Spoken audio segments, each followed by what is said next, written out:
Israel പ്രധാനമന്ത്രി Benjamin Netanyahu ലോകത്തെ ഏറ്റവും സുരക്ഷാ ഭീഷണിയുള്ള നേതാവാണ്. അദ്ദേഹത്തിനെതിരെ ഒരു വധശ്രമം നടന്നു എന്ന് കേൾക്കുന്നു. അതിൻ്റെ വിശദാംശങ്ങൾ എന്താണ്? നമ്മുടെ മലയാള പത്രങ്ങളിലൊന്നും കാര്യമായിട്ട് വന്നില്ല. ഇത് ഒരു ജൂതനെ തന്നെ ഇറാൻ നെതന്യാഹുവിനെ കൊല്ലുന്ന ദൗത്യം ഏൽപ്പിച്ച കഥയാണ്. ഇറാൻ വെറുതെ ഇരിക്കുന്നില്ല. അവർ വെറുതെ ഇരിക്കുന്നില്ല, ചെറിയ പണിയൊക്കെ നടത്തുന്നുണ്ട്. യെസ്, അവർ ഹാക്ക് ചെയ്യുന്നുണ്ടല്ലോ ധാരാളമായിട്ട്. ഇലക്ട്രോണിക് ട്രംപിന്റെ ക്യാമ്പയിൻ ഇവിടെ ചെയ്യുന്നുണ്ട്. ഇസ്രയേലിലെയും പ്രതിരോധ രഹസ്യങ്ങളൊക്കെ ചോർത്താനുള്ള ശ്രമങ്ങളൊക്കെ. അവരുടെ പ്രസിഡന്റ് മരിച്ചു ഇറാന്റെ. പിന്നെ അവർ ക്ഷണിച്ചുകൊണ്ട് വന്ന പുതിയ പ്രസിഡന്റിന്റെ സത്യപ്രതിജ്ഞയ്ക്ക് വന്ന ഹനയ്യ അവിടെ കൊല്ലപ്പെട്ടു, ഹാനിയ കൊല്ലപ്പെട്ടു. അപ്പോൾ ഇനി തിരിച്ചെന്തെങ്കിലും ചെയ്യണമെന്നുള്ള ഒരു വാശി ഇറാനുണ്ട്. അതിനുള്ള ശേഷിയില്ല, അതതിന്റെ പ്രശ്നം. പക്ഷെ അവർ ഇങ്ങനത്തെ ഒരു പണി ചെയ്തു. ഇപ്പോൾ അറസ്റ്റും ചെയ്തു ഇസ്രയേൽ. അതാണ് ജൂതനെ തന്നെ കരുവാക്കാൻ നോക്കി. മോട്ടി മാമൻ എന്നാണ് ഈ അറസ്റ്റിലെ അയാളുടെ പേര്. 73 വയസ്സായി. ഇനി നമ്മൾ ഈ പറയുന്ന കഥയിൽ എഡ്ഡി എന്ന് പറഞ്ഞ് ഇറാനിലുള്ള ഈ ചാര സംഘടനയൊക്കെ ആയിട്ട് ബന്ധപ്പെട്ട ഒരാൾ വരുന്നുണ്ട്. എഡ്ഡി എന്ന് എന്തായാലും ഇറാനിലെ ഒരാൾക്ക് പേരുണ്ടാവില്ല. ഇംഗ്ലീഷ് ബന്ധമുള്ള പേരാണ്. അതപ്പോൾ ആ ചാര സംഘടനയിലൊരു കോഡ് പേരാകാനേ വഴിയുള്ളൂ.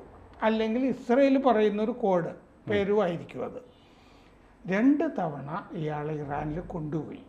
എങ്ങനെയാണ് കാര്യങ്ങൾ ചെയ്യേണ്ടത് എന്നൊക്കെ പറഞ്ഞ് ബ്രീഫ് ചെയ്യാനും ഒക്കെ ആയിട്ട് കൊണ്ടുപോയി. ഇയാൾ അവിടെ പോയിട്ട് ഈ ചാര സംഘടനാ നേതാക്കളെയൊക്കെ ഇറാനിൽ കണ്ടു. കുറച്ച് പൈസയും അയാൾക്ക് കിട്ടി. നെതന്യാഹുവിനെ മാത്രമല്ല, പ്രതിരോധ മന്ത്രി യോവ് ഗാലന്റിനെ കൊല്ലണം. പിന്നെ ഷിൻബത്തിൻ്റെ, മൊസാദിൻ്റെ അനിയൻ ഷിൻബത്ത്, അതിൻ്റെ മേധാവി റൂവൻ ബാറിനെ കൊല്ലണം. ഈ കാര്യങ്ങളൊക്കെ പറഞ്ഞിരുന്നു 3 വലിയ നേതാക്കൾ. പിന്നെ ഇതിന് മുമ്പത്തെ പ്രധാനമന്ത്രി നഫ്താലി ബെന്നറ്റ്, അയാളെയും വകവരുത്തണം എന്നവർ ആവശ്യപ്പെട്ടിരുന്നു ഇയാളോട്. ഈ ആഴ്ച ആദ്യം ഇസ്രയേൽ പ്രഖ്യാപിച്ചിരുന്നു ഹിസ്ബുല്ല മുമ്പ് ഈ ഉന്നത പ്രതിരോധ ഉദ്യോഗസ്ഥരെ ഇസ്രയേലിൻ്റെ കൊല്ലാനൊരു പ്ലാൻ ചെയ്തിരുന്നു. അതിനെ തുടർന്നാണ് ഞങ്ങൾ അവിടെയൊക്കെ ലെബനനിലൊക്കെ ആക്രമണം നടത്തിയിരുന്നതെന്ന് പറഞ്ഞിരുന്നു. പഴയ പ്രതിരോധ സേനാ മേധാവിയായിട്ടുള്ള മോശെ യാലോണിനെ കൊല്ലാനുള്ള പ്ലാൻ അവരിട്ടിരുന്നു എന്ന് പറഞ്ഞു. അത് വേറൊരു കഥാപാത്രമാണ്. അപ്പോൾ നേതാക്കളെയൊക്കെ ഇറാൻ എന്ന് പറഞ്ഞാലും ഇറാന്റെ താല്പര്യമാണ്. ഈ നെതന്യാഹുവും ഈ ഇസ്രായേലിന്റെ പ്രതിരോധ മന്ത്രിയാണ് ഇപ്പോൾ ഏറ്റവും വലിയ നോട്ടപ്പുള്ളികൾ. യോവ് ഗാലന്റും പിന്നെ ഈ മറ്റേ ഷിൻബത്തിന്റെ മേധാവി റൂബർ ബാർ, അപ്പം മൊസാദിന്റെ മേധാവി, ഇവർ ടാർഗറ്റ് ചെയ്യുന്നുണ്ട് ഇറാൻ എന്നുള്ള അർത്ഥം. തെക്കൻ നഗരമായ ആഷ്കലോൺ, ഇസ്രയേലിലെ തെക്കൻ നഗരമായ ആഷ്കലോൺകാരനാണ് ഈ മോട്ടി മാമൻ, ഇസ്രയേലുകാരൻ. ഇപ്പോൾ പിടിക്കപ്പെട്ടയാൾ കച്ചവടം ചെയ്യുന്ന ആളാണ്. തുർക്കിയിൽ കുറേ കാലം ഉണ്ടായിരുന്നത് കൊണ്ട് തുർക്കിക്കാരെ കുറേ പേരെയൊക്കെ സുഹൃത്തുക്കളായിട്ടുണ്ട്. ഇറാൻകാരും അവിടെയുള്ള സുഹൃത്തുക്കളായിട്ട് ഇയാൾക്കുണ്ട്. അവരൊക്കെ ആയിട്ട് ബന്ധം നിലനിർത്തുന്നുണ്ട്. ഏപ്രിലാണ് ഇയാൾ 2 തുർക്കിക്കാരെ കാണുന്നത്. അവർ മധ്യസ്ഥതയ്ക്ക് വന്നതാണ് ഇയാളുടെ അടുത്ത്. ആ തുർക്കിക്കാരുടെ പേര് Audrey Farooq Aslan, Junaid Aslan. 2 പേരുടെയും കൂട്ടത്തിൽ അസ്ലൈനുണ്ട്. ചിലപ്പോൾ സഹോദരന്മാരോ ഒക്കെ ആകാം. ഇവർ ഇറാനിൽ എഡ്ഡി എന്ന് പറഞ്ഞിട്ടൊരു ബിസിനസ്സുകാരനെ നമുക്ക് പോയി കാണണം, നീ മധ്യസ്ഥതയ്ക്ക് വന്ന ആളുകൾ ഈ മാമനോട് പറഞ്ഞു. മാമൻ എന്നിട്ട് തുർക്കിയിലെ സമൻദാഗ് എന്ന് പറഞ്ഞ നഗരത്തിൽ പോയി. സിറിയക്കടുത്താണത്. അവിടെ ഇറാനിൽ നിന്നുള്ള ഇറാനിലെ ആ എഡ്ഡി എന്ന് പറഞ്ഞ ബിസിനസ്സുകാരൻ അയച്ച എഡ്ഡി പറഞ്ഞു, തൽക്കാലം എനിക്ക് വരാൻ പറ്റുന്നില്ല, ഞാൻ 2 പേരെ അയക്കുന്നുണ്ട്, അവരെ കാണുന്നുണ്ട്. 2 പേരെ കണ്ടു ആ നഗരത്തിൽ.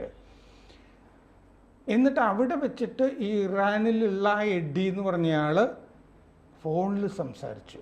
മറ്റേ 2 പേരുടെ മധ്യസ്ഥതയിൽ ഈ മാമനും എഡ്ഡിയും കൂടി സംസാരിച്ചു. എനിക്ക് ഇറാൻ വിടാനായിട്ട് പറ്റിയിട്ടില്ല, അസൗകര്യമുണ്ട്, അതുകൊണ്ടാണ് മറ്റേ 2 പേരെ വിട്ടത് എന്ന് ഇയാളോട് പറഞ്ഞിരുന്നു. മെയ്യിൽ ഈ മാമൻ തുർക്കിയിൽ വീണ്ടും പോയി.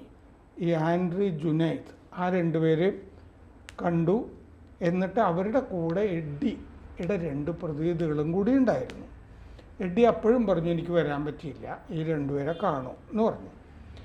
അത് കഴിഞ്ഞ് മാമനെ അതിർത്തി കടത്തി കിഴക്കൻ തുർക്കിയിലെ നഗരമായ വാനിലെ വഴി ഇറാനിലേക്ക് അയച്ചു, ഇറാനിലെത്തിച്ചു. ഇറാനിൽ എഡി എന്ന് പറഞ്ഞ ആളെയും ഖ്വാജ എന്ന് പറഞ്ഞ ആളെയും കണ്ടു. ഇറാൻ സേനാ അംഗമാണ് ഖ്വാജ എന്ന് പറഞ്ഞ ആൾ.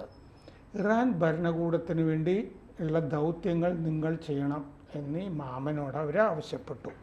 പണം, തോക്ക്, ഇതൊക്കെ ചില സ്ഥലങ്ങളിൽ നിങ്ങൾ കൊടുക്കണം. പണം എന്ന് പറഞ്ഞാൽ ഇവരുടെ ഏജൻറ്റുമാരുണ്ടല്ലോ, ഇസ്രയേലിൽ തന്നെ നെറ്റ്വർക്ക് ഉണ്ട്, അവർക്കുള്ള പണമൊക്കെ നിങ്ങൾക്ക് കൊടുക്കാനായിട്ട് അയച്ചു തരും. നിങ്ങൾ ചില സ്ഥലങ്ങളിൽ കൊണ്ടുപോയി അത് കൊടുക്കണം എന്ന് പറഞ്ഞു. പിന്നെ ചില സ്ഥലങ്ങളിൽ ഇസ്രയേലിലെ പടങ്ങൾ എടുത്ത് അയച്ചു തരണം എന്ന് പറഞ്ഞു. പിന്നെ ഞങ്ങൾ പറഞ്ഞ കാര്യങ്ങൾ ചെയ്യാത്ത ചില ഇസ്രയേലികളുണ്ട് അവിടെ, ഞങ്ങളുടെ ഏജൻറ്റുമാർ. അവർ ഇത് ചെയ്യാത്തതിൻ്റെ പേരിൽ നിങ്ങൾ പോയിട്ട് ഞങ്ങൾ പറഞ്ഞിട്ടാണെന്ന് പറഞ്ഞിട്ട് വരട്ടണം, അത് ഏൽപ്പിച്ചിരുന്നു. ഓഗസ്റ്റിൽ വീണ്ടും ഇയാൾ ഇറാനിൽ പോയി, മാമൻ. അതൊരു ട്രക്കിൽ ഒളിച്ച അതിർത്തി വഴിയാണ് പോയത്. ഞാൻ വായിച്ചത് സ്മഗിൾഡ് സ്മഗിൾഡ്, അത് ട്രക്കിൽ ആണ്, കള്ളക്കടത്ത് സാധനം കൊണ്ടുപോകുന്ന പോലെ ഇയാൾ കയറിപ്പോയി, ആ ട്രക്കിൽ കൊണ്ടുപോയി. അതൊരാളെ സ്മഗിൾ ചെയ്യുന്നു എന്ന് പറയുമ്പോൾ അതിർത്തി കടത്തി ഒളിച്ചു കൊണ്ടുവന്നു, കള്ളക്കടത്താണ്. അതെ, കള്ളക്കടത്ത്. എഡിയുടെ വീട്ടിൽ പോയി. എഡിയുടെ വീട്ടിൽ ഇറാൻ്റെ ചാരമേധാവികളെ കണ്ടു, സംഭാഷണം നടത്തി.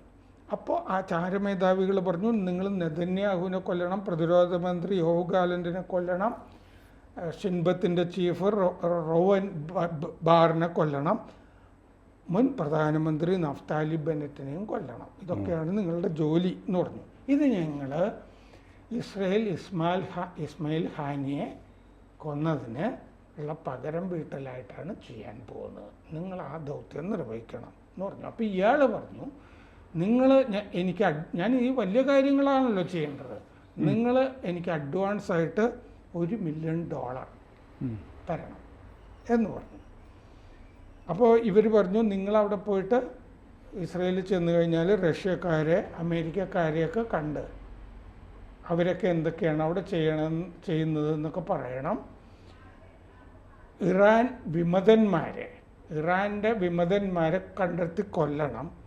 മൊസാദിൻ്റെ അംഗങ്ങളുണ്ടല്ലോ, അവർ ഡബിൾ ഏജൻറ്റുമാരാക്കാനായിട്ട് ശ്രമിക്കണം, ഇറാൻ്റെയും കൂടി ഏജൻറ്റുമാരാക്കി ശ്രമിക്കണം. പക്ഷേ ഇയാൾ അപ്പോഴും ഈ $1 മില്യൺ അതിൽ ഉറച്ചു നിന്നു. $1 മില്യൺ അവർ കൊടുത്തില്ല. കാരണം കൊടുത്തിട്ട് ഇവൻ പോയി അത് മൊസാദിനോട് പറയാനുള്ള സാധ്യത തള്ളിക്കളയാൻ പറ്റില്ലല്ലോ ആ സമയത്ത്.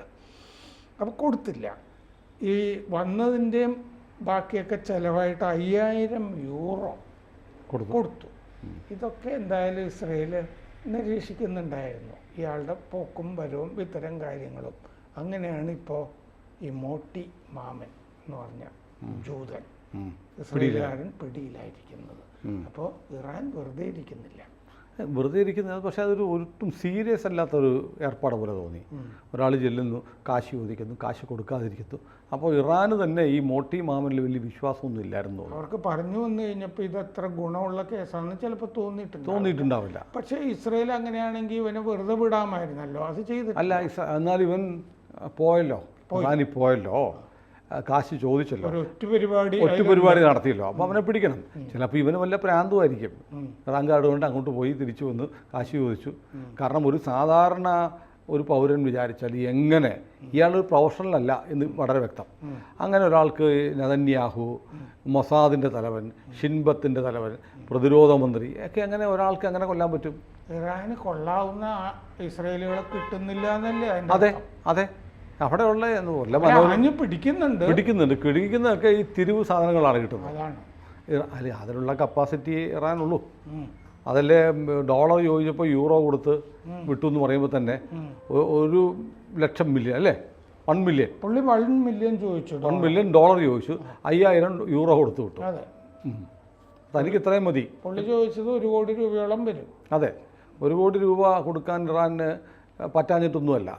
അത് അവർക്ക് വിശ്വാസമില്ല, ഇയാളെ കൊണ്ട് നടക്കും തോന്നുന്നില്ല.